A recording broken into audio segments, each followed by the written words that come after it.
the President of the United States. President Biden made his first address to a joint session of Congress on Wednesday night as he approached his 100th day in office. Thank you, thank you, thank you. The House chamber wasn't as full as it normally is on such an occasion because coronavirus social distancing required limiting the number of lawmakers there. But that didn't stop President Biden from using the occasion to be big and ambitious.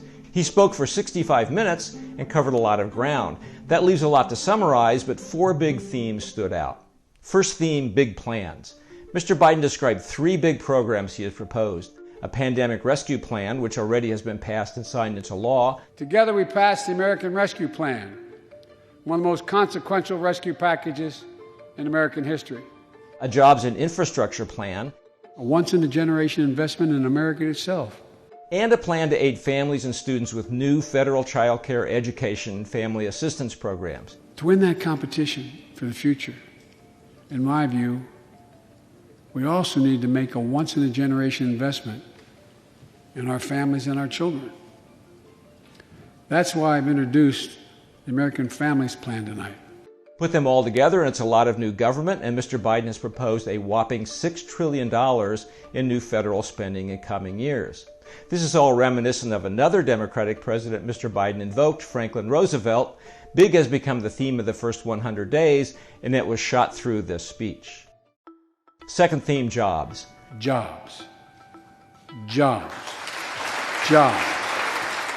President Biden used the word jobs more than 40 times in this address. This is the largest jobs plan since World War II. He returned repeatedly to promises of job creation. He made it clear that he sees jobs as central to all 3 of his big initiatives. Modernizing our roads, bridges, highways. Jobs building ports and airports, rail corridors, transit lines.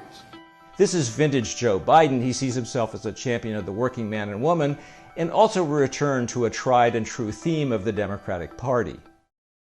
Third theme, taxes. It's time for corporate America and the wealthiest 1% of Americans to just begin to pay their fair share. Just their fair share. No politician likes to talk about raising taxes, but Mr. Biden couldn't avoid it given the need to pay for those big programs, so he took the subject head on and argued that corporations and wealthy Americans can and will pay more, a lot more, and that will be enough to pay for his programs.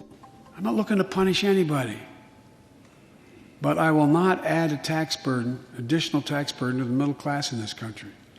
They're already paying enough. Fourth theme, the coronavirus.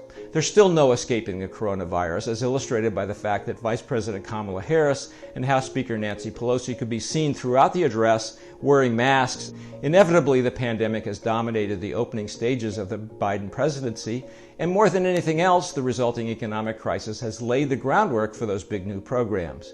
America is on the move again.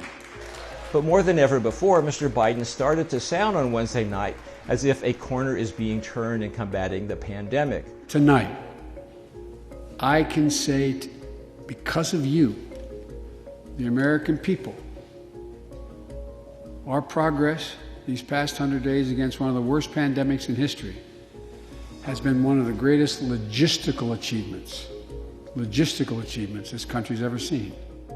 Caution has always been the Biden theme in addressing the crisis, and it still is, but on Wednesday, that caution was tinged with a bit of optimism as well.